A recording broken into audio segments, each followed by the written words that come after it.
The average cost for a 2 to 3 bedroom apartment in the Bronx, I would say, is roughly $2,200 to $2,500 a month. We have about 86% of our clients living in 2 or more people in their households, and that alone means at least a 2-bedroom apartment for most of our families, and they can't afford it. Even if it's minimum wage, whether it's part-time hours or full-time, it's too hard to afford.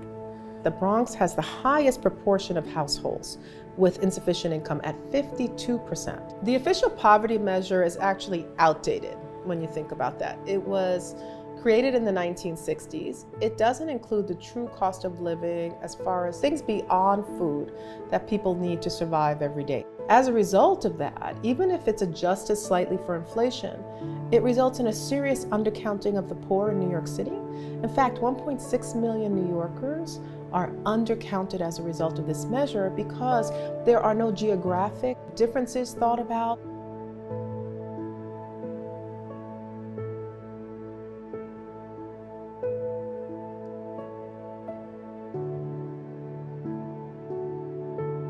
The True Cost of Living report and the fact that the ballot passed gives us all an opportunity to finally put a line in the sand and say, this is what it actually costs to have a dignified life in New York City. The ability to do that means that for the first time, we're going to be looking at the cost of childcare, healthcare, things that we normally don't take into consideration to be able to survive in the city. So we know that one of the more popular jobs that we come across is being a home health aide, but taxi driver is another one, working in retail space, of course, daycares as well. Even with a job, they're still finding that they're short enough money to purchase bags of diapers and other items, and so they find themselves having to come to a food pantry like us or other community centers to offset where their income can't help them. What we also know is through the pandemic, it exacerbated the inequalities that existed, and in some cases magnified them as well. So the report that's going to be coming out in 2023 takes that into account, but also takes into that long history of many advocates and organizations such as United Way and others who've been very involved. Having a true cost of living is a huge myth buster.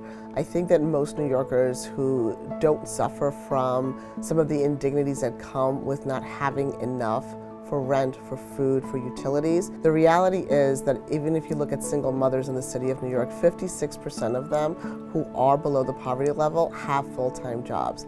That is an unacceptable standard in our city. So what we hope at United Way that the study will allow is for us as decision makers, as employers who come to the city of New York, as people who work in the public sector making decisions for New Yorkers who are below the poverty level, that they start taking these standards into consideration so that we can give every New Yorker a dignified lifestyle. To learn more about the true cost of living, please visit the Fund for the City of New York's website at www.fcny.org/TCL.